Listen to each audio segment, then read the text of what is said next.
Do you want to make your images to look more real and cinematic and have more layers? So here's how to do it.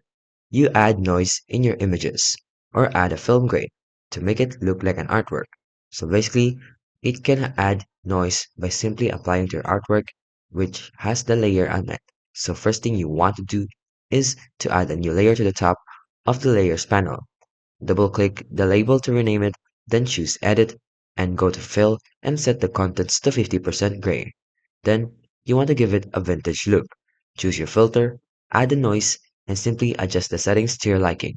Then you can replicate the null style and set the amount to 8%, check the uniform and the monochromatic, and click OK. And then from the blend mode drop-down menu, above the layers, you can change the normal to overlay to apply the transparency while preserving the grain effect. And you will see the difference. As you can see, this one looks more smoother and has more details because of the grain look. And that's how you can basically add noise in Photoshop. If you like this video, don't forget to like, subscribe, and turn on the notifications